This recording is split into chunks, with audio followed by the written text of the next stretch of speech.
Hello दोस्तों, कैसे हैं आप सब लोग। उम्मीद करता हूं काफी अच्छे होंगे। तो दोस्तों 25 से लेकर 27 फरवरी के बीच में एक नया अपकमिंग आईपीओ ओपन होने जा रहा है, ओमनीटेक इंजीनियरिंग का आईपीओ। तो इस वीडियो के अंदर हम पूरा रिव्यू करेंगे इस आईपीओ का और जानेंगे कि क्या इस आईपीओ में अप्लाई करना चाहिए, नहीं करना चाहिए।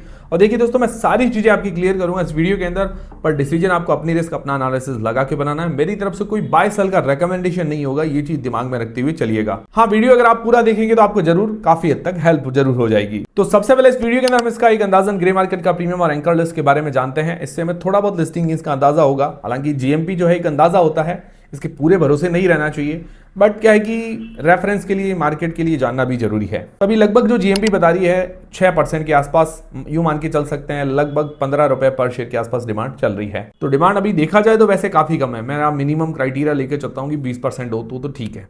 अभी आजकल 20% वाले आईपीओ ही नहीं दिख रहे हैं, 10% मैक्सिमम देखने को मिलता है। अब देखते हैं, अभी तक तो 6% है, बाकी देखेंगे आगे कैसी डिमांड आती है। बाकी एंकर लिस्ट अभी आना बाकी है, उसके बारे में आने वाले वीडियोस के अंदर हम डिस्कस कर लेंगे। फिर बात करें इस कंपनी की डिटेल्स के बारे में, मतलब ये कंपनी क्या काम करती है, इससे हमें पता चलेगा कि अभी सेक्टर कैसी डिमांड है, फ्यूचर में कैसी डिमांड रह सकती है। जैसे मैं आपको बता भी चुका हूं, जैसे आईटी सेक्टर अभी एकदम से डाउन हुआ, एआई सेक्टर का नया रेवोल्यूशन आया है, उसी तरह से क्या ये सेक्टर डाउन हो जाएगा फ्यूचर के अंदर, या फ्यूचर के अंदर भी चलेगा, वो भी जानना काफी जरूरी है। तो देखिए, ओमनीटेक इंजीनियरिंग की शुरुआत लगभग 2006 के आसपास हुई थी। 20 साल हो गए हैं इसको अपने ही सेक्टर के अंदर। तो ये कंपनी क्या करती है, सिंपल भाषा में आपको समझा देता हूं। हाई प्रिसीजन इंजीनियरिंग कंपोनेंट्स जो होते हैं, मतलब ये बड़ी बड़ी जो मशीनें आप देखते होंगे, जैसे एरोप्लेन देखते हैं, जैसे जेसीबी वगैरह जिसको बोलते हैं, जिसको बुलडोजर वगैरह बोलते हैं, उसके अलावा कई सारी ऐसी खुदाई वाली मशीनें आती हैं, बहुत सारी आप मशीनें देखते होंगे, उनके अंदर छोटे छोटे पार्ट्स लगे होते हैं जिनको हाई प्रिसीजन कंपोनेंट्स बोलते हैं। मतलब वो इतने बारीक होते हैं और इतने एक्यूरेट होते हैं, उनके अंदर जैसे बाल होता है ना, बाल, हेयर, उसकी जैसी गलती भी मतलब नामुमकिन होती है, मतलब ऐसी गलती भी नहीं होनी चाहिए, तभी वो क्या है कि कंपोनेंट्स या पूरी मशीन सही से चलती है।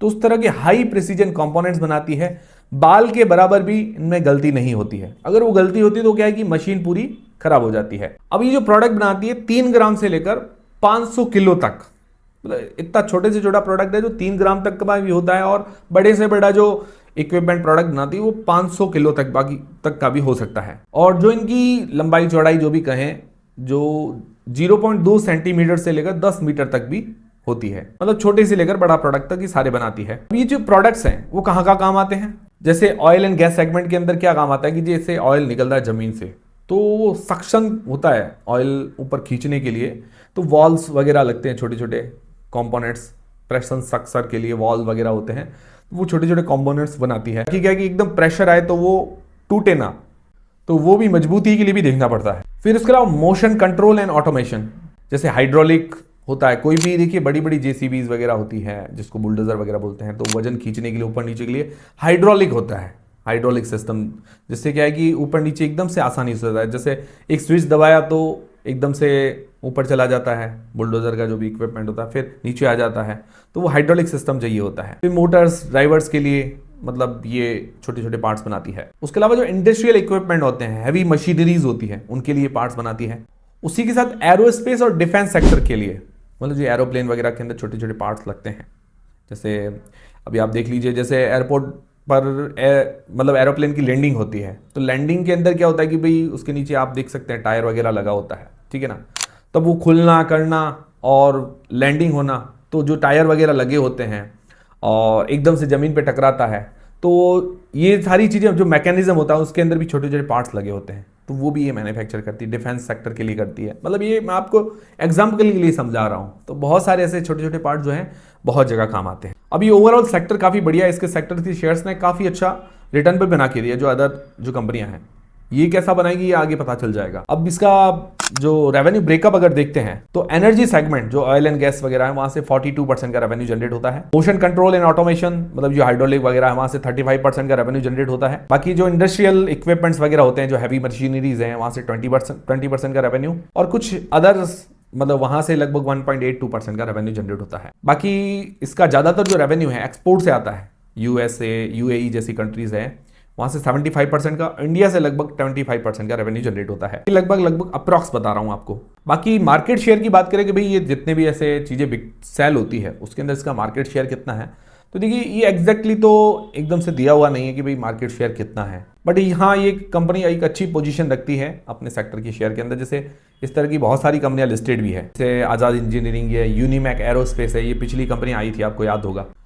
तो ओवरऑल काम अच्छा है, बट कंपिटिटिव सेक्टर भी है, बहुत सारी कंपनियां लिस्टेड है। तो लिस्टेड तो बहुत सारी कंपनियां, उनके अगेंस्ट में ये कैसा परफॉर्मेंस कर रही है, तो उसके फाइनेंशियल्स और फंडामेंटल्स देख लेते हैं।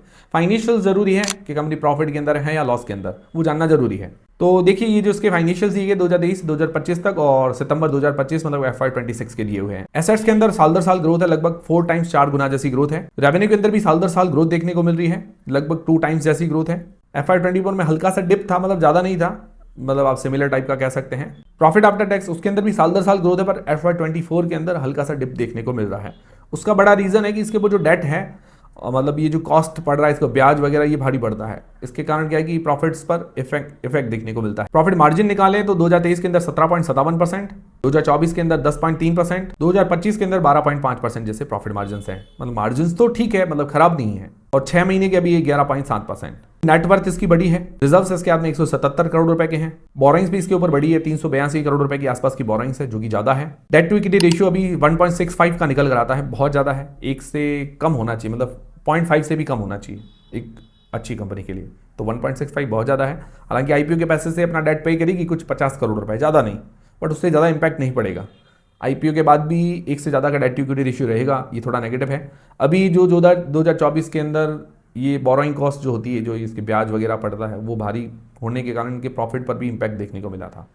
तो मुझे लगता है डेट रीपेमेंट थोड़ा ज़्यादा करना चाहिए था इनको आईपीओ के पैसे से, वो थोड़ा कम किया है, वो थोड़ा मुझे नेगेटिव लगा। बाकी ROE 21%, ROC 16% के आसपास है, जो कि बढ़िया है।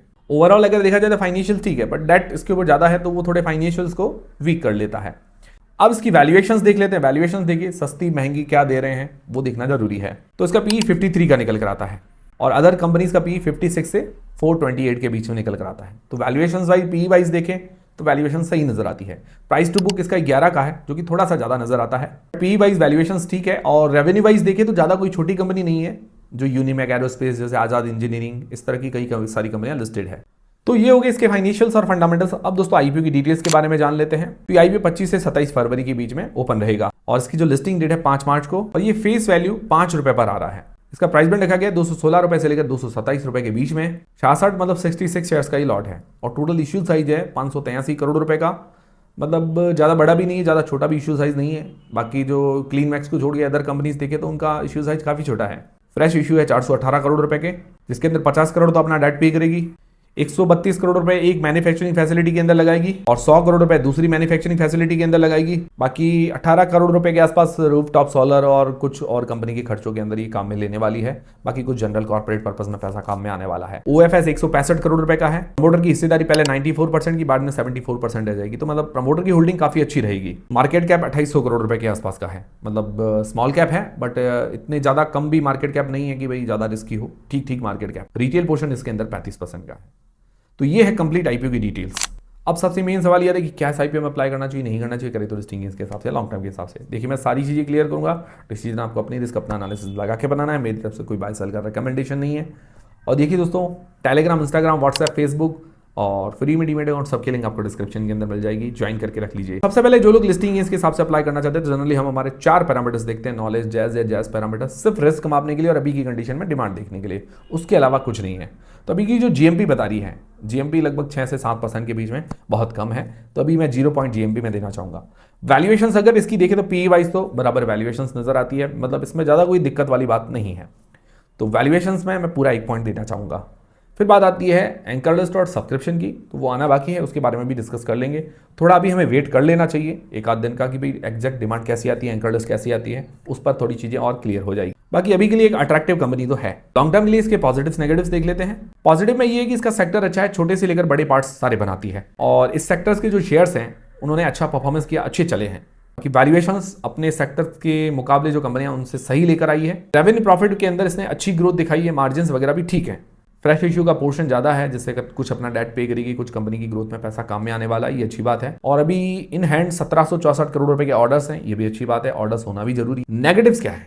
नेगेटिव्स मुझे ज्यादा विशेष नहीं लगे। एक बड़ा नेगेटिव लगा, डेट इसके ऊपर ज्यादा है। डेट अगर थोड़ा कम होता ये इस आईपीओ से पे कर लेते तो मुझे लगता है बहुत बढ़िया कंपनी साबित हो सकती थी। हाँ, ये थोड़ा बहुत डेट तो थ्रेट है, क्योंकि उसके कारण क्या है कि प्रॉफिट मार्जिन्स पर इंपैक्ट देखने को मिलता है, क्योंकि ब्याज बढ़ना पड़ता है तो प्रॉफिट पर भी इंपैक्ट होता है। तो ये चीज़ें इंपैक्ट तो डालती है। आने वाले टाइम में इसको अपना डेट पे कर लेना चाहिए। उसके अलावा मुझे ज़्यादा रिस्क नहीं लगा। हाँ, कुछ ऐसी चीज़ें जिनको आपको ध्यान में रखना चाहिए कि भाई ये चीज़ें हैं। पहला है कि जो टॉप 10 कस्टमर्स हैं वहाँ से लगभग 70% का रेवेन्यू जनरेट होता है। मतलब 10 कस्टमर्स पर डिपेंडेंसी बहुत ज़्यादा है, और उनमें से 10 में से 4-5 ऐसे रूट जाते हैं तो 25-30% का रेवेन्यू पर इंपैक्ट आ सकता है। तो ये बड़ा नेगेटिव है। और ज़्यादातर इसका रेवेन्यू एक्सपोर्ट से आता है। 75% के ऊपर का रेवेन्यू आप मान के चलेगी एक्सपोर्ट से आता है। तो अदर देशों की जैसे कुछ पॉलिसीज़ में चेंज हो जाए, जैसे यूएस के अंदर रोज चेंजेस होते हैं, तो थोड़ा बहुत इंपैक्ट बढ़ता है।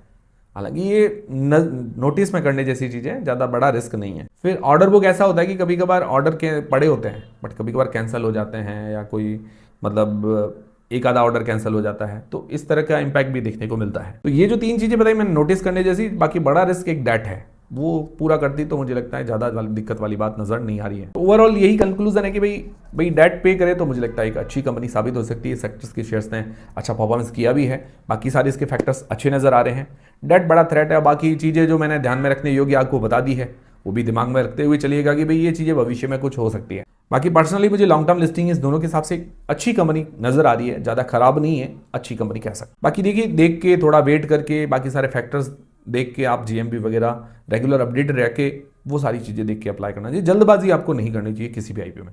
तो ये थे दोस्तों सारे आज के अपडेट्स। उम्मीद करता हूं हमारा वीडियो, हमारी जानकारी आपको काफी पसंद आएगी और हेल्पफुल रहेगी। हेल्पफुल रही तो वीडियो को लाइक जरूर करें, चैनल को सब्सक्राइब कर ले। मिलता है दोस्तों अगले वीडियो के अंदर।